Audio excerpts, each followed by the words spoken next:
iwu na nke Chineke n'ụwa nwere ike iwepụ nwa mbụ n'afọ ya ma ọ bụ na tupuwe ka ọ dị ya mana nna nke eluigwe adịghị eji ebubi ya obiọma ya riri nne ebe dị na-asọpụrụ ya anya ya dịka edere ihe niile o kere ọ dịle m ugwu aka ebu n'afọ anya n'elu ụwa lele ha ndị isi na ndị mụrụ na nnukwu na ndị nọ na nsogbu anya ya dịka edere ihe niile o kere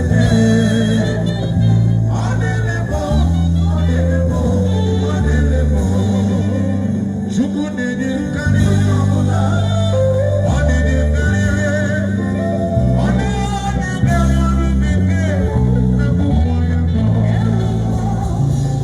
ọ na-enye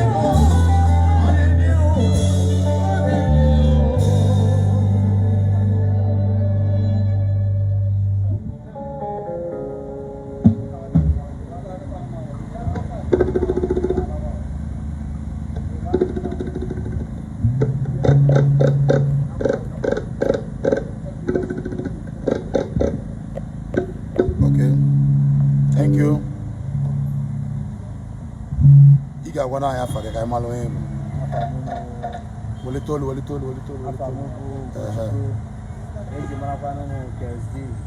KSD. Dalo. And when you're on a screen board, KSD. Keep all this say Oberenwa Jesus. Thank you. Saxophonist. Nakebana fagi. Apa mo kuchina osu. Nonso Sas. Owerri kisi biakwa. Dalo. Nonso Sas from Owerri. The guitarist, you are doing well. Kebana fagi one Dozie guitar from Owerri base, right? You are good. We do I know eso carry go ndem mad nanti. Ebi kera fagi one. Ana ma fuck. Okay, I wonder na no Okata. I don't want people music here for after gara favor. Okata base from Owerri, right? That one them. Kedu drama ya. Okay, scatter the body. Na come fast. One day. You gonna afage. Afage bo. Favor scatter. You are doing well. Ega never I went on a number favor scatter. Just type Igbo Music Entertainment together by phone when it demand your number. Oh, this is the backupist. Yes. Up here. You're gonna find one day. Onye Ohebunemu. Only voice from over up here.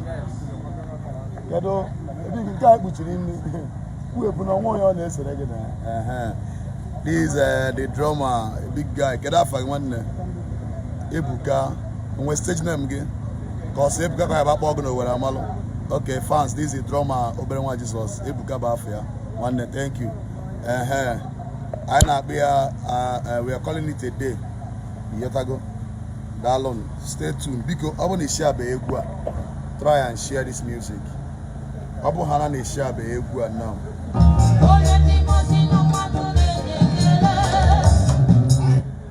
Abu is share Benkai Meketa.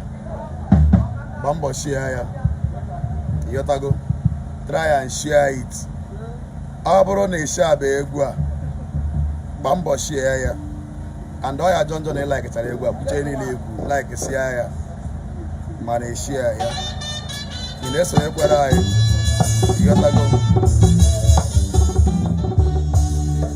to go. I even say I record. Thank you all.